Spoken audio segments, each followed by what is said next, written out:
ಯಾದಗಿರಿ ತಾಲೂಕಿನ ಸುಮಾರು 12ಕ್ಕೂ ಹೆಚ್ಚು ಹಳ್ಳಿಗಳಿಗೆ ಸಂಪರ್ಕ ಕಡಿತಗೊಂಡಿದೆ.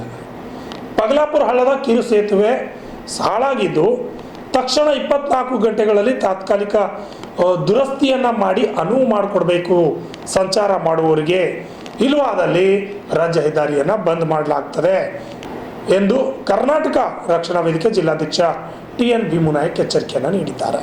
ಹೇಳಿಕೆ ನೀಡಿರುವ ಅವರು ಕಳೆದ 3 ದಿನಗಳ ಹಿಂದೆ ಸುರಿದ ಭಾರಿ ಮಳೆಗೆ ಕೊಚ್ಚಿಕೊಂಡು ಹೋಗಿರುವ ಸೇತುವೆಯಿಂದಾಗಿ ತಾಲೂಕು ಪಗಲಾಪುರ, ಮಷ್ಟೂರು, ಕೊಳ್ಳೂರು, ಲಿಂಗೇರಿ, ಮಲ್ಲಾರ, ಸಾವೂರು, ಸಟಿಗೇರಿ, ಜೀನಕೇರಿ, ನಾಗರಬಂಡಿ, ಗೌಡಗೇರಿ, ಕಿಲ್ಲನಕೇರ ಸೇರಿದಂತೆ ಅನೇಕ ತಾಂಡಗಳಿಗೆ ತೆರಳುವ ಏಕೈಕ ರಸ್ತೆ ಸಂಪರ್ಕ ಕಡಿತಗೊಂಡು ಪರದಾಡುವಂತಾಗಿದೆ ಎಂದು ತಿಳಿಸಿದ್ದಾರೆ. ಅಲ್ಲದೆ ಈ ರಸ್ತೆ ಶೀಘ್ರದಲ್ಲಿಯೇ ಮರಳು ಹಾಕಿ ದುರಸ್ತಿ ಮಾಡಬೇಕು ಎಂದು ತಿಳಿಸಿದ್ದು, ಮುಂದಿನ ದಿನಗಳಲ್ಲಿ ಒಂದು ವೇಳೆ ದುರಸ್ತಿ ಮಾಡದೇ ಇದ್ದರೆ ಬೃಹತ್ ಪ್ರತಿಭಟನೆಯನ್ನು ರಾಜ್ಯ ಹೆದ್ದಾರಿ ಬಂದ್ ಮಾಡಿ ಪ್ರತಿಭಟಿಸಲಾಗುವುದು ಎಂದು ತಿಳಿಸಿದ್ದಾರೆ. ಎಚ್.ಎಂ. ಹವಾಲ್ದಾರ್, ರಾಜ್ಯ 32 ಕನ್ನಡ ನ್ಯೂಸ್, ಯಾದಗಿರಿ. ಪಾಟೀಲ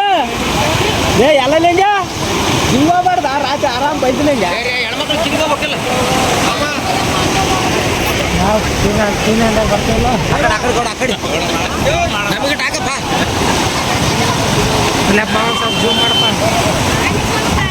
ಅಕ್ಕ ಹಿಂಗ್ ಹೋಗಿ